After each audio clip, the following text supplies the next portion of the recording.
Fire development. It's essential that you understand the principles of fire development on how a fire grows and spreads through a building. You need to understand these principles to enable you to determine the ventilation requirements. Now, the fire produces hot gases which rise above the fire, forming a plume. As this plume rises, it entrains cold air, and this increases its mass flow rate and the diameter of the plume. Now we're going to look at the smoke layer that descends at a known rate later. For now, we're going to concentrate on the stable smoke layer of known thickness. Now, as stated, the designer needs to decide how thick the smoke layer can be allowed to become. And what do they need to consider? Well, first of all, they need to consider that smoke must be kept at a safe height above people who may be escaping beneath it. And normally the height we look at is 3 metres for members of the public and 2.5 metres for members of staff. Now, members of the public may be slower to react to the fire situation, they may be less mobile than the staff, and may require extra reassurance, and that's why they need an extra clear layer height. That's why they're given 3 metres rather than 2.5 metres. Now, we've also got to look at sacrificial areas when designing these systems, because it should be noted that there are times when smoke would be allowed to enter rooms or areas that are prone to smoke damage, and those times are when the designer, in consultation with the building user, has decided that the areas under threat can be considered to be sacrificed in the unlikely event of a fire occurring. In other words, we're not worried if the smoke gets in these areas, there's no occupants in there, or they'll be gone because they meet the acceptable travel distances, they'll be gone by then. These are called sacrificial areas. Now, the base of the smoke layer stabilises out at what we shall call the equilibrium height of the base of the smoke layer. So that's what it's called, equilibrium height. When the amount of smoke leaving the smoke reservoir through the ventilators or fans is the same as the smoke that is entering the smoke layer from the fire plume. So when you've got the same going out as you have in, then you've got your equilibrium height. Now, this diagram here shows you the formation of the smoke layer at ceiling level. As smoke accumulates, the layer thickens and the base descends. The smoke layer, the plume and the layer of clear layer air beneath the smoke layers are viewed as being 3 separate zones, as you can see here. 3 separate zones. Now, that covers a basic design for most situations, and the plume is considered to be a simple plume because it's a simple plume because it originates in the compartment where you're actually exhausting all the ventilation. That's where the fans are, and the extraction is where the fire is. That's called a simple plume. However, there are situations where the smoke may travel some distance before being extracted, and this is known as a complex plume. For example, in a shopping mall, it's a good example of one, where the fire starts in a shop, comes out of the shop, travels down the balcony, hits a spill edge and reaches an atrium. That is called a complex plume, and obviously there's more calculations involved and a lot more smoke entrainment. Now, a good example of a complex plume, as I said, is a shopping complex or a shopping centre, and this is what I'm going to go through now, the principles of shopping centres. Now, shopping centres pose a particular risk in the event of a fire due to the large numbers of people who are present at any one time.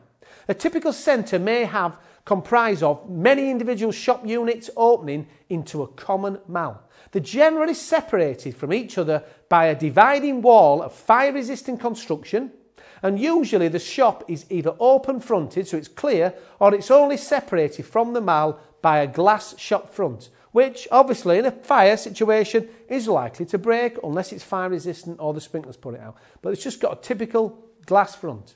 This means that the public areas of the entire centre can be effectively undivided. So the rest of it is totally undivided. Now, means of escape within each shop unit will in general be specified in the same way as for shops which are not part of an enclosed complex. In other words, you're going to meet the travel distances in the individual shops. They're going to be able to get out of the shops, that's the travel distances, you'll have met them. So that's why you don't necessarily need smoke control in the individual shops, because they are met by normal guidance. They meet the travel distances, you don't need smoke control in the individual shop. So this means that escape from within the shops is specified as if the mall were as much a place of safety as the usual open sky street. In other words, as if there's no roof on it.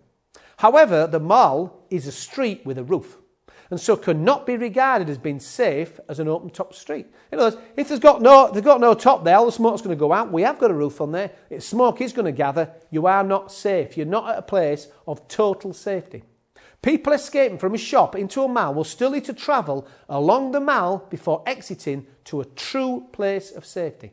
And it follows that the mall constitutes an additional stage to the escape route, which needs to be protected from the effects of fire and smoke. Now, if you're not going to protect it with loads of compartmentation, which they don't want to do, they don't want loads of compartment walls, compartment floors, they want an open feel. Well, if you're going to do that, if you're not going to use compartmentation, you need another method, and that's where smoke, heat and exhaust ventilation system comes in.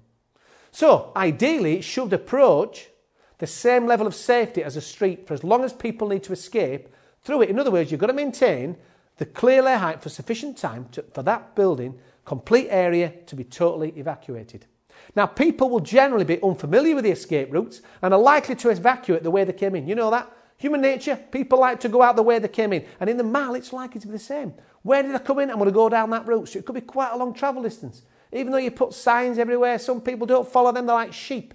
They go the way they came in, so you could have quite long travel distances. Now, the shopping centre will have early warning and sprinklers to control fire growth. So they will have sprinklers and early warning in the shops. However, statistics show that it's the smoke that causes fatalities, not the fire. However, because you've got sprinklers in the shops, it's going to maintain the fire size down to a reasonable standard, so you're not going to get as much smoke, but it is the smoke that kills people, so you still have to consider the smoke coming into there.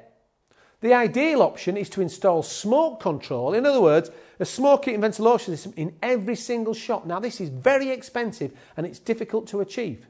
However, it's sometimes the only option. For example, if you've got a very small you've got a very good small height, ceiling height, some could have the smaller ceiling height, say 3 metres, you can't let the smoke go down there, so you've got a slot extractor, you've got to extract it when it comes out of the shop. Sometimes you've got no choice. Generally, it's more practical to allow the smoke to enter the main mall and extract it there. So let it come out of the shop and then extract it. Now, in situations where smoke from a fire in a single shop unit could spread rapidly via the malls through the entire centre, a smoke exhaust ventilation system in the mall is essential to ensure that escape is unhindered by ensuring that any large quantities of thermally buoyant smoke remains above the people who may be escaping below it. Therefore, in shopping malls, the primary role of the smoke control system is one of life safety. Secondary is property protection and access for the fire service. The primary role is life safety.